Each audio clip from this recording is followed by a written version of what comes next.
Jesus, ele deu um conselho para todos aqueles que querem segui-lo.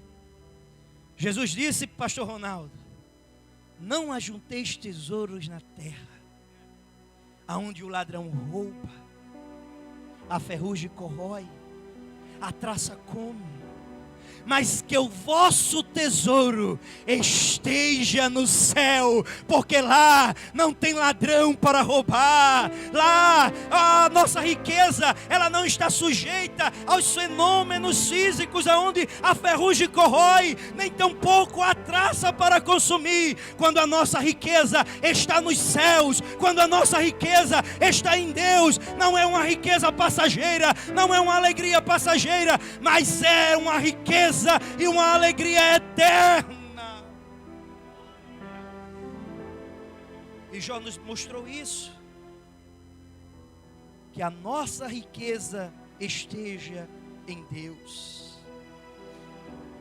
No capítulo 2, que também nós lemos, a palavra de Deus nos diz que em um outro dia, novamente os filhos de Deus vieram à sua presença. E novamente Satanás veio no meio deles. Quando Satanás chegou na presença de Deus, Deus pergunta novamente: Satanás, de onde tu vens? Satanás diz para Deus: eu venho de rodear a terra e de passear por ela. Novamente Deus traz Jó para aquele diálogo e diz: observaste tu, meu servo Jó, homem íntegro, reto, temente a Deus e que se desvia do mal. E mesmo tu insistindo para que eu trazesse dano sem causa, mesmo assim, ele permaneceu com sua integridade. Satanás agora, ele olha para Deus e diz: pele por pele, e tudo quanto o homem tem dará pela sua vida. Não bastava apenas Satanás ter trazido a acusação de que Jó só era fiel a Deus por aquilo que Deus o havia abençoado. Jó agora está dizendo que é impossível um homem estar doente, o homem estar no leito da morte, e mesmo assim amar o Senhor. Deus olha para Satanás e diz: tudo bem, vai lá, toca na sua saúde, mas não toque na sua vida. Sempre que eu leio esse texto, que eu medito a respeito, eu lembro do que Martinho Lutero falou acerca do diabo. Martinho Lutero, o grande reformador, disse que o diabo, ele é um cachorro na coleira de Deus. Martinho Lutero diz que o diabo, ele não vai 1 centímetro além daquilo que está estabelecido e permitido por Deus. Talvez você esteja passando uma luta, talvez você esteja no deserto, talvez uma tempestade tenha se levantado contra a tua vida, e assim como Jó, você não está sabendo qual o motivo, você não sabe qual o propósito, você não sabe o porquê daquela adversidade, mas eu venho como homem de Deus dizer que aquela luta, que esta prova, que esta situação, ela não veio para te matar, ela não veio para te destruir, ela não veio para roubar a sua fé, mas o sofrimento é a forma que Deus nos testa, para que nós possamos aprender acerca de quem Ele é. Que o sofrimento é como o ourive que está refinando, purificando o ouro. Ele coloca o ouro bruto na fornalha, e tudo aquilo que não presta é queimado e consumido pelo fogo, mas apenas o ouro fica ali permanente. O que eu quero dizer com isso é que o sofrimento é a forma que Deus se utiliza para nos fazer crescer, para nos fazer prosperar, para nos fazer amadurecer. E eu venho como homem de Deus para dizer: não se desespere, não se desanime, não desencoraja, porque a sua luta, ela tem um tempo determinado, que este momento, ele não é eterno, mas ele é passageiro. Ele não vai um dia nem a mais, nem um dia a menos daquilo que Deus já estabeleceu para a sua vida. Glória a Deus. A palavra de Deus diz que Satanás, ele sai da presença de Deus e ele vai até Jó. E de repente, Jó é acometido de úlceras malignas, de lepra. E feridas tomam todo o seu corpo, da ponta do pé ao alto da cabeça. A palavra de Deus diz que Jó agora, pobre, sem riqueza, sem dinheiro, agora sem saúde. Jó, ele vai para o meio das cinzas, pega um pedaço, um caco de telha e começa a se raspar, a coçar as feridas. A mulher de Jó, que também não compreendia e não entendia aquele processo, olha para Jó na miséria e diz: Jó, tu ainda conserva a tua integridade a Deus? Amaldiçoa esse Deus e morre. Porém, novamente Jó demonstra para Satanás que o bem mais precioso que ele tinha não era a sua vida, mas o bem mais precioso era Deus. Jó olha para a mulher e diz: mulher, como uma tola tu fala, porventura receberíamos o bem de Deus e não o mal? E o texto sagrado diz que Jó permaneceu a sua integridade para com Deus. A palavra de Deus nos diz que os amigos de Jó, ao tomarem conhecimento, ao saber de toda a miséria que havia recaído sobre ele, decidiram vir visitá-lo. O texto sagrado diz que os amigos de Jó, quando ainda estava distante, ao olhar Jó, eles não perceberam, não reconheceram Jó diante de tamanha miséria. A miséria era tão grande, irmãos, que a palavra de Deus diz que aqueles amigos, ao chegarem diante de Jó, eles ficaram em Uri 7 dias e 7 noites em silêncio, porque eles não sabiam o que falar para Jó.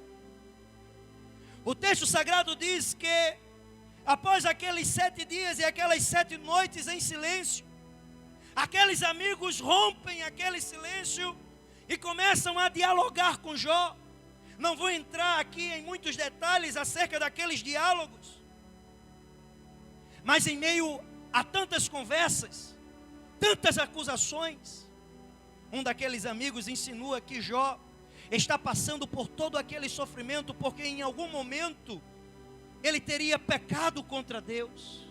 Em algum momento ele teria se desviado do caminho do Senhor. Que talvez em algum momento ele tivesse usufruído riqueza à custa do sofrimento dos menos favorecidos. Que talvez a sua riqueza fosse fruto de vantagens que Jó havia usufruído. E mesmo sem saber, aquele rapaz já estava pregando a teologia, a falsa teologia da prosperidade, aonde diz que o homem que anda nos caminhos do Senhor, que quando você é reto, que quando você é temente ao Senhor, você não pode passar por tribulações nesta terra, que você não pode enfrentar problemas de saúde. A teologia da prosperidade prega isso, porém ela é totalmente destruída no livro de Jó. Pois o sofrimento de Jó não tinha nada a ver com pecado, nada a ver com desobediência. Diante de tantas acusações, aqueles amigos tentando induzir Jó a confessar aquilo que ele não tinha feito. Eu acho muito bonito e interessante, no capítulo 9 do livro de Jó, no versículo 32 ao 35, eu vou ler aqui na versão NVT, que diz assim: quando os amigos de Jó estão o acusando, estão tentando fazer com que ele confesse um pecado que ele não havia cometido. No capítulo 9, a partir do versículo 32, Jó, fazendo a sua defesa, Jó diz assim: Deus não é ser humano como eu, não posso discutir com ele, nem levá-lo ao tribunal. Se ao menos houvesse um mediador entre nós, alguém que nos aproximasse um do outro, Ele afastaria de mim o seu castigo, e eu já não viveria aterrorizado. Então falaria com ele sem medo, mas sozinho não consigo fazer. Sabe o que é que eu acho bonito nessa expressão de Jó, pastor Cláudio? É que mesmo sem Jó, ainda ter a concepção da pessoa de Jesus Cristo, em seu sofrimento, ele desejou por um intermediador entre ele e Deus. Mesmo sem Jó ter a consciência da pessoa do nosso Senhor e Salvador Jesus Cristo, ele desejava por Jesus. A palavra de Deus nos diz que só há um mediador entre Deus e os homens, e é Jesus Cristo. Ele é o caminho, Ele é a verdade, Ele é a vida. Jó, ele estava dizendo para os seus amigos: quem me dera tivesse alguém para intermediar a minha causa para com Deus. Essa pessoa afastaria de mim todas as minhas iniquidades, e eu poderia falar com Ele sem medo. E nesta noite, se nós estamos aqui, é porque Jesus Cristo, Ele morreu na cruz do Calvário, e na sua morte Ele tirou sobre nós o peso do pecado, o peso de culpa. E se estamos aqui adorando e glorificando, é porque nós somos justificados por Ele, nós somos remidos, e agora nós podemos entrar na sala dos santos e dizer: eu te amo, Deus, eu te adoro, eu te exalto. Se você está livre do pecado, se você está livre do inferno, levante a sua mão para o céu e adore a Jesus, que te salvou, que te perdoou, que te resgatou do império das trevas e te transportou para o reino do Filho do amor de Deus. Jó ainda não tinha, mas nós temos. E se nós estamos aqui hoje, é graças à obra salvadora de Jesus Cristo na cruz do Calvário. Eu acho muito bonito e interessante, irmãos, quando João, escrevendo a sua primeira epístola, no capítulo 2, versículo 1 e versículo 2. João inicia o capítulo 2 da sua primeira epístola com uma ordem expressa. Ele diz: filhinhos, não pequeis. João está nos orientando e nos dando uma ordem: não peque. Porém, em seguida, João conclui dizendo: mas se pecar, nós temos um advogado junto ao Pai, Jesus Cristo, o justo, e Ele é a propiciação pelos nossos pecados, e não apenas pelos nossos, mas também do mundo inteiro. Se você cometeu um erro, se você pecou, se você tem consciência de um ato que te distanciou de Deus, saiba que Jesus Cristo, Ele remove toda a culpa. Jesus Cristo remove todo o peso. Jesus Cristo te leva de uma condenação ao inferno para uma vida eterna de gozo e de alegria com Deus dos céus. Glória seja dada a Deus. Aqueles diálogos vão se intensificando entre Jó e seus amigos. E é interessante que mesmo perdendo todos os seus bens, Yuri, todos os seus filhos, perdendo agora sua saúde, perdendo agora também até o apoio da sua esposa, pastor Ana, aqueles que eram seus amigos, em vez de virem com palavras boas, de motivação, até os seus amigos o acusavam. Eu acho lindo que a fé de Jó não foi abalada. Eu acho lindo, irmãos, que no capítulo 19, versículos 25 e 26, Jó diz: eu sei, Quando Jó diz eu sei, é certeza, é convicção. Ele diz: eu sei que o meu Redentor vive e que por fim se levantará em meu favor, e que ainda que os vermes da minha pele comam, corroam todo o meu corpo, eu ainda com os meus olhos verei a Deus, verei a Deus, verei a Deus. Que confiança, que sentimento de esperança. Jó estava dizendo: mesmo que o meu corpo tombe nesta terra, mas eu estarei para sempre na presença do meu Deus, e com Ele estarei para sempre. Glória a Deus. Começo a encerrar aqui.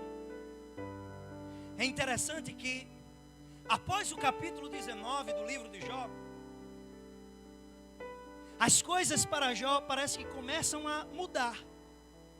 Após Jó ter declarado a sua fé e a sua esperança, a sua confiança em Deus, as coisas começam a mudar para melhor. É interessante, irmãos, que em todo o livro Jó, ele não blasfema contra Deus. Em nenhum momento do livro Jó, ele acusa Deus de alguma coisa. Porém, se nós analisarmos um pouco mais, nós vamos observar que em todos os diálogos e na sala de Jó, Jó ele faz 16 perguntas para Deus. Jó ele faz 34 queixas.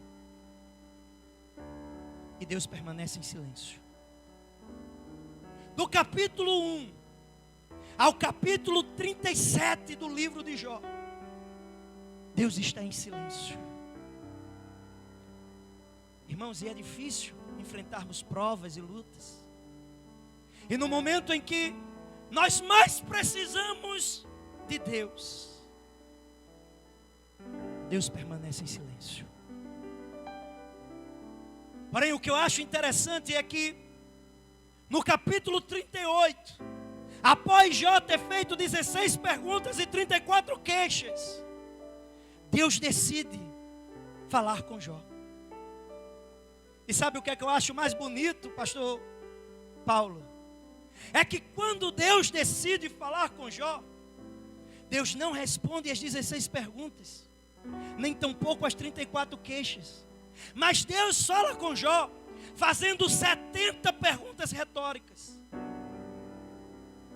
O que são essas 70 perguntas retóricas? Pergunta retórica é uma pergunta aonde você já sabe a resposta.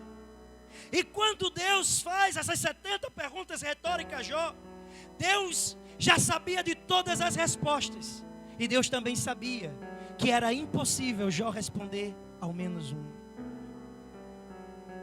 Quando Deus decide falar com Jó, em meio a todo aquele sofrimento que ele estava passando, a primeira pergunta que Deus faz para Jó é: Jó, aonde é que tu estava quando eu colocava os alicerces da terra? Me responde, Jó, se é que tu pode.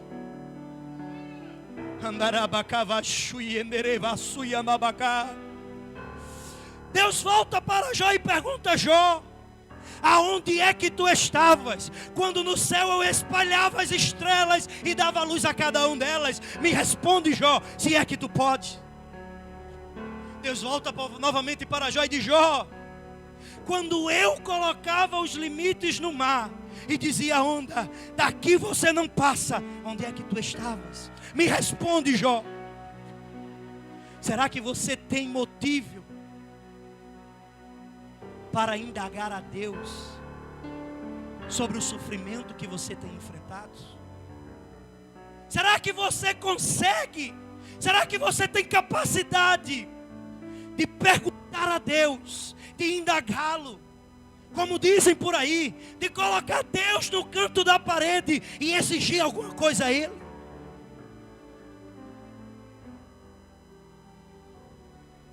O que eu acho bonito e interessante é que após aquelas 70 perguntas, irmãos, a Bíblia não diz isso, é apenas fruto da minha imaginação. Eu acredito que após cada pergunta daquela, Jó ia diminuindo, quem sabe dando uns passinhos para trás, pastor André, envergonhado. E após Deus ter perguntado aquelas 70 perguntas, Jó olha para Deus e diz: Senhor, agora eu sei que nenhum dos teus pensamentos eles podem ser impedidos, que tudo tu podes, Deus. Deus, eu te conhecia de ouvir falar, mas agora eu te conheço porque tenho andado contigo.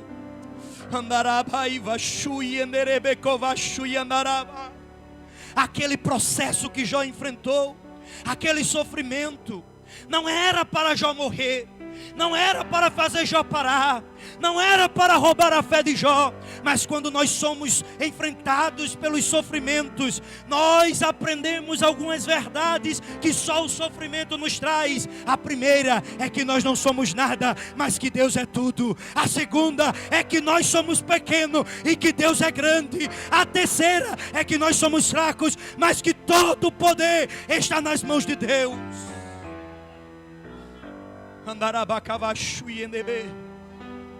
O sofrimento não é para nos fazer parar. O sofrimento não é para nos desmotivar. O sofrimento não é para nos fazer matar. Mas o sofrimento é para que nós pudéssemos conhecer a nossa pequenez e reconhecer a grandeza de Deus. Eu gosto muito de quando J.C. Ryle, um bispo de Liverpool do século 17, J.C. Ryle, pastor Ronaldo, falando acerca do sofrimento, ele diz uma coisa que, na primeira impressão, é algo confuso. J.C. Ryle, ele diz que o sofrimento na vida de um verdadeiro cristão é uma bênção de Deus para ele. Primeira vez que eu li isso, eu fiquei pensando, como que o sofrimento é uma bênção de Deus? J.C. Ryle, ele responde dizendo que se a nossa vida aqui na terra fosse tudo muito bom, muito bem, muito obrigado, todos nós iríamos querer ficar por aqui mesmo. Mas a cada sofrimento que nós enfrentamos, o nosso coração se desapega da terra e o nosso coração anseia pela volta de Jesus. O nosso coração despreza esta terra e deseja estar no céu com Deus, aonde não há mais dor, nem lágrima, nem pranto, porque o próprio Deus enxugará dos nossos olhos nossas lágrimas, nosso pranto. Não haverá mais dor, será só alegria para todos sempre com Deus no céu. Após todo aquele sofrimento, Jó passou por ele. Jó reconheceu a sua pequenez. Jó descobriu a grandeza de Deus. Jó aprendeu que não era nada, mas que Deus era tudo. Jó aprendeu que ele era fraco, mas que Deus era forte. O texto sagrado diz que quando Jó começa agora a novamente oferecer sacrifício ao Senhor, quando Jó oferece novamente sacrifício ao Senhor e intercede pelos seus amigos, o livro de Jó termina dizendo que enquanto Jó adorava, guarda esta palavra, adorava, Deus mudou o cativeiro de Jó. Deus devolveu a Jó tudo aquilo que ele tinha perdido, e não apenas isso, devolveu em dobro. Deus dobrou todo o patrimônio de Jó, e Deus lhe deu mais 10 filhos. Sabe o que é que eu quero dizer com isso? Sabe o que é que a palavra de Deus quer dizer com isso? É que enquanto nós estamos no deserto, no sofrimento, murmurando, reclamando, se queixando, é sinal de que nós ainda não aprendemos nada. Acredito aqui que todo mundo frequentou uma sala de aula. E quando nós estamos na escola, em determinados períodos, pastor André, tem um negocinho que às vezes não é muito bom, que se chama prova. É assim ou não é, pastor Cláudio? Quando a gente é aprovado na prova, a gente avança. Mas quando a gente é reprovado, a gente tem que fazer tudo de novo. Talvez essa luta esteja demorando muito, irmãos, a passar, porque infelizmente a sua postura na prova tem te reprovado diante de Deus. Talvez você tenha reclamado, talvez você tenha murmurado, talvez em algum momento você tenha até blasfemado. E enquanto você não for aprovado, você terá que passar tudo de novo. Mas a palavra de Deus diz que Jó, ele decidiu adorar. Jó se achou aprovado diante de Deus. E Deus encerrou o momento da luta, encerrou o momento da prova, encerrou o momento do sofrimento e abençoou a Jó 2 vezes mais em tudo aquilo que ele tinha. Se você quer se achar aprovado diante de Deus, faça como Jó. Não murmure, mas adore. Adore. Adore quando as coisas estão bem, mas também adore quando as coisas vão dando errado. Adore quando as coisas estão fáceis, mas adore ainda mais quando elas estão difíceis. O segredo para atrair a bênção de Deus está na adoração. Glória a Deus, aleluia. Se é para Jesus, aplauda mais forte, irmãos. Se é para Ele, aplauda mais forte. Adore e exalte, porque Ele merece.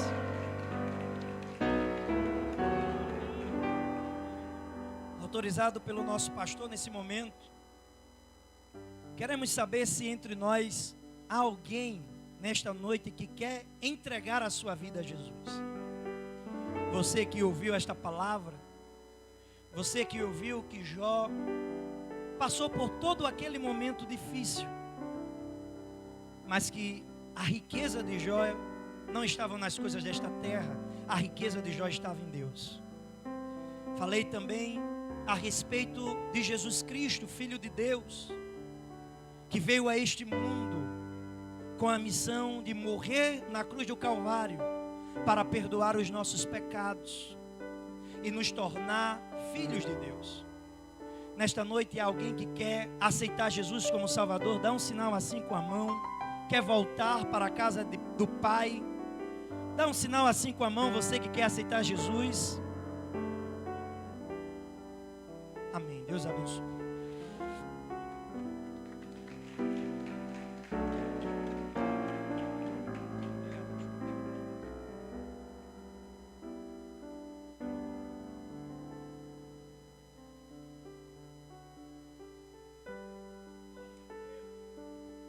Aleluia. Fiquemos em pé no nome de Jesus. Deus continue abençoando o pastor Jonatas, meu amigo, nossa irmã Daélia, que o nosso bom Deus possa continuar dando graça, sabedoria e fazendo prosperar em tudo aquilo que colocar as suas mãos. Meus irmãos, relembrando a nossa programação semanal, quarta-feira teremos o nosso culto de oração, sexta-feira o nosso culto de ensino, sábado às 14 horas a nossa campanha Abraçados por Jesus e domingo a partir das 16 horas Escola Bíblica Dominical e a partir das 18 o nosso culto de louvor e adoração, e você, como sempre, é o nosso convidado. Então, esteja conosco, dê-nos a honra da sua presença e o nome do Senhor seja eternamente glorificado. Quero agradecer aqui em nome do nosso pastor, a cooperação de todos os nossos irmãos no nosso evento lá na nossa catedral na quarta-feira. Quero louvar a Deus pela vida do nosso corpo de obreiros, pelas nossas irmãs, todos aqueles que ajudaram direta ou indiretamente com o nosso bom Deus possa vos recompensar em todas as coisas. E domingo à noite, dia 27, é o nosso culto de missões, é o culto que o nosso presbítero Clodoaldo vai estar aqui conduzindo, é o culto missionário em prol de vidas, em prol de pessoas que estão perdidas, pessoas que se afastaram. É um culto que nós vamos estar aqui orando, pedindo ao nosso Deus para que essas vidas possam ser mais uma vez alcançadas e estejam aqui conosco adorando ao nosso Senhor. Eu vou pedir ao presbítero Clodoaldo para que esteja orando, agradecendo ao nosso bom Deus por esse culto, também pedindo que Ele nos abençoe até a ida aos nossos lares. Glória a Deus. Cumprimento a todos com a paz de Senhor Jesus. Irmãos, eu queria agradecer ao corpo diaconal da igreja que teve hoje na nossa palestra aí de ensinamento, junto com o pastor Cláudio também, que deu essa força aí e fez um trabalho maravilhoso. E também queria agradecer a minha esposa, irmão, que me ajudou muito hoje. E minha esposa está aqui, a irmã cooperadora Noélia, que me ajudou no evento, no trabalho com o corpo diaconal. Eu sou grato a Deus porque sei que esse corpo diaconal vai longe, viu, pastor? Um corpo que tem feito presença. Eu fiquei até admirado hoje com a presença de todos no trabalho que foi feito hoje. Amém? E domingo, irmão, nosso culto de missões vai estar pregando ali o nosso irmão Eduardo Elvis e a cantora Ingrid. Estou vendo a cantora Ingrid, que ela foi aqui já dessa comunidade e todo mundo sabe o testemunho dela. Vai ser coisa grande e Deus vai fazer coisa grande nesse lugar. Eu conto com a presença de vocês e você convide uma pessoa que não seja evangélica, traga ela, porque eu tenho certeza que Deus tem uma palavra para o seu coração. Amém? Vamos orar e agradecer a Deus. Senhor Deus e eterno Pai, Deus glorioso, te glorificamos o teu nome, Senhor, pela oportunidade de estar na tua casa, Senhor. Nos guarda, nos leve em paz, Senhor, que a cada dia temos esse desejo no coração de estar na tua casa, buscando, Senhor, a tua palavra e a tua verdade. Em nome de Jesus, Pai, eu te agradeço. Amém. Amém. Antes de petrar a bênção, olha para essa pessoa que está ao teu lado e fala que foi um prazer adorar a Deus ao lado dela essa noite.